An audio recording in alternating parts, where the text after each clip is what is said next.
जब 2024 में लोकसभा के चुनाव हुए, मोदी जी की सरकार दिल्ली में, योगी जी के वहाँ पर, इस बार तो बड़ा ज़बरदस्त डेंट हुआ। आप कहाँ 33 सीट पे आ गए, और यूपी में जो लॉस है वही बीजेपी का मेरे हिसाब से सबसे बड़ा लॉस है, और नहीं तो आज तस्वीर कुछ और होती।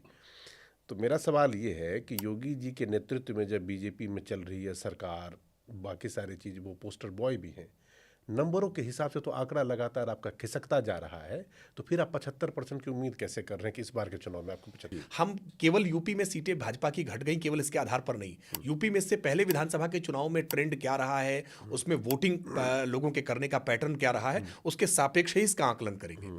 यूपी में बहुत जल्दी से परिवर्तन, राजनीतिक अपेक्षाएं लोगों की बहुत बड़ी है, राजनीतिक चेतना बहुत बड़ी है।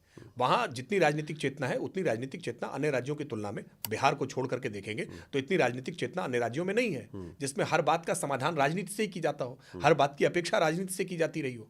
ऐसे में भारतीय जनता पार्टी की सरकार का रिपीट होना ही अपने आप में ये बहुत बड़ी बात थी, ये बहुत बड़ी उपलब्धि थी। तो इसलिए इसको ये नहीं कहेंगे कि हमारी सीटें कम हो गई। बड़ी उपलब्धि के साथ थोड़ी कसक नहीं है? कसक है निश्चित तौर पे, जब भी परिणाम हमारी लिए अपेक्षा के अनुरूप नहीं आता है तो कसक तो होती है। लेकिन जिस जिस तरह से सरकारें लगातार बदल रही हों, और ऐसे में 37 वर्षों का, लगभग 4 दशक का रिकॉर्ड तोड़ते हुए हम सरकार वापस रिपीट करके लेकर के आए, ये अपने आप में एक बड़ी उपलब्धि थी। हाँ, 24 का चुनाव का परिणाम निश्चित तौर पर हमारे लिए बहुत चिंता में डालने वाला रहा है। हमें अब बहुत, मतलब इस बात को लेकर के हमें अफसोस भी है कि शायद हम बेहतर तैयारी कर सकते थे।